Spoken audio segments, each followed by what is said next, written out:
y equal to mx plus c, এই সমীকরণটা আমাদের গণিত শাস্ত্রের জন্য একটি গুরুত্বপূর্ণ সমীকরণ। আমরা জানি, আমরা যদি দেখি এই y equal to mx plus c, এই সমীকরণটা কিভাবে আসলো আমরা যদি ব্যাখ্যা করে দেখি। এই সমতলে আমরা যদি একটি সরল রেখা এ বি অঙ্কন করি, এই সরল এ বি সরল রেখা, একটি সরল রেখা এ বি, এই সরল রেখাটা হচ্ছে কি এ বি, এই এ বি সরল রেখাটা এই এক্স অক্ষের ধনাত্মক দিকের সাথে কি করে থিটা কোণ উৎপন্ন করে। আমরা যদি দেখি এই থিটা কোণ উৎপন্ন করে, এবং এই সরল রেখা এই ওয়াই অক্ষকে ডি বিন্দুতে ছেদ করে।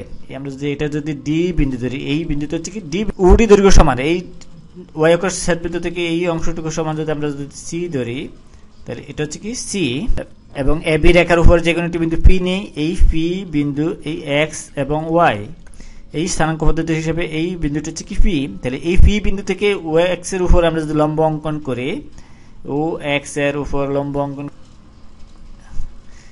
পি এম লম্ব, এবং এই ডি বিন্দু থেকে এই পি এম এর উপর ডি এন লম্ব অঙ্কন করি, ডি এন লম্ব অঙ্কন করি, এটা হচ্ছে কি ডি এন। তাহলে এই কোণটা হবে থিটা কোণ, অনুরূপ কোণ, এই কোণটা সমান এই কোণ থিটা। তাহলে ওই হিসাবে আমরা লিখতে পারি পি এ এম কোণ সমান কোণ পি এ এম কোণ সমান থিটা কোণ সমান আমরা লিখতে পারি কোণ পি ডি এন কোণ, পি ডি এন কোণ অনুরূপ কোণ, অনুরূপ কোণ বলে আমরা কি লিখতে পারি সমান। আবার ওডি সমান আমরা এখানে ধরেছি কি সি, এই ওডি সমান সি সমান আমরা লিখতে এই বাহুটা সমান এই বাহু, তাহলে এই ওডি সমান আমরা লিখতে পারি এই এম এন, এটা হচ্ছে কি ওয়াই অক্ষের খণ্ডিতাংশ, এই ওয়াই অক্ষ থেকে এই অংশটুকু খণ্ডন করেছে, তাহলে এটা লিখতে পারি ওয়াই অক্ষের খণ্ডিতাংশ। তাহলে পি ডি এন একটি সমকোণী ত্রিভুজ, এইটা যদি সমকোণী ত্রিভুজ হয় তাহলে এটা হবে কি ভূমি, এটা সমান আমরা লিখতে পারি ভূমি, এটা সমান আমরা লিখতে পারি ভূমি, আর এটা হচ্ছে লম্ব, এটা হচ্ছে কি লম্ব।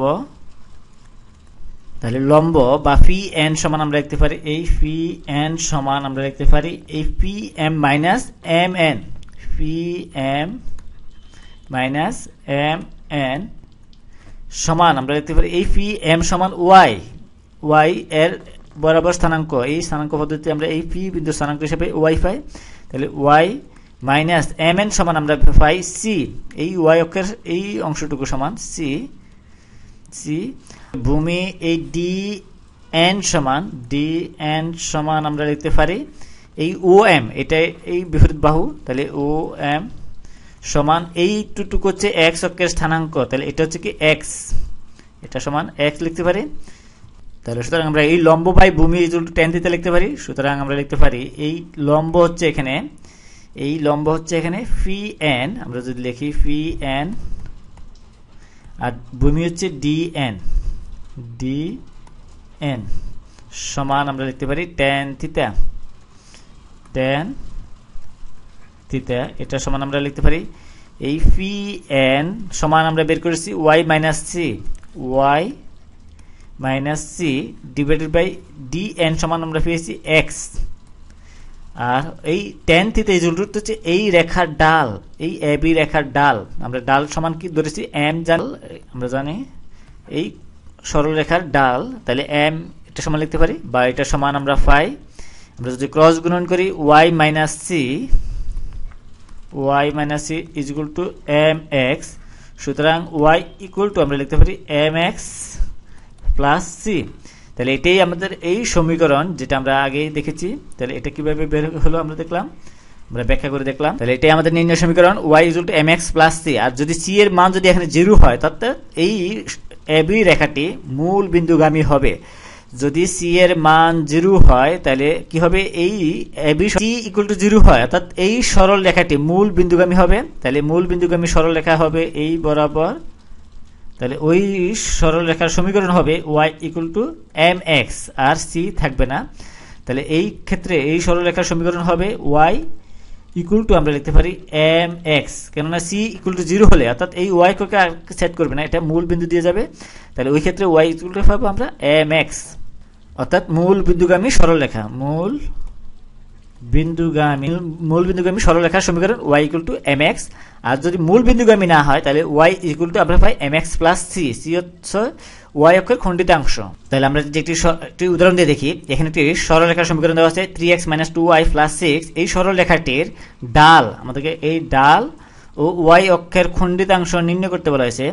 তাহলে আমরা যদি এই সমীকরণটাকে যদি এইভাবে লিখতে পারি y equal to mx plus c, এই x থাকবে, x এর সাথে একটা ধ্রুবক থাকবে এবং প্লাস c আর একটি ধ্রুবক থাকবে। তাহলে ওই হিসেবে আমরা কি করতে পারবো, এর ডাল এবং y অক্ষের খণ্ডিতাংশ বের করতে পারবো। তাহলে আমরা যদি লিখি এই 3x - 2y প্লাস 6 সাজিয়ে লিখি 2y ইকুয়াল টু লিখতে পারি 3x প্লাস 6, বা আমরা উভয় দিকে যদি 2 দিয়ে ভাগ করি তাহলে এটা সমান আমরা পাই এই y equal two 5 3/2x plus এখানে আসে, এটাকে যদি 2 দিয়ে ভাগ করি তাহলে এখানে আসে 3 এটা। তাহলে এই সমীকরণ থেকে আমরা কি করতে পারি, এখন ডাল এবং এই y অক্ষের খণ্ডিতাংশ বের করতে পারি। এখানে ডাল হচ্ছে কি m, আমরা এই mটা এই সমীকরণের সাথে যদি তুলনা করে পাই তাহলে y equal to mx plus c। তাহলে m আছে, x আছে, তারপরে c হচ্ছে এখানে 3 আর ডাল হচ্ছে 3/2। তাহলে এখানে সুতরাং আমরা লিখতে পারি এই সরল রেখার ডাল, সুতরাং ডাল সমান আমরা লিখতে পারি ডাল m সমান হয় এখানে 3/2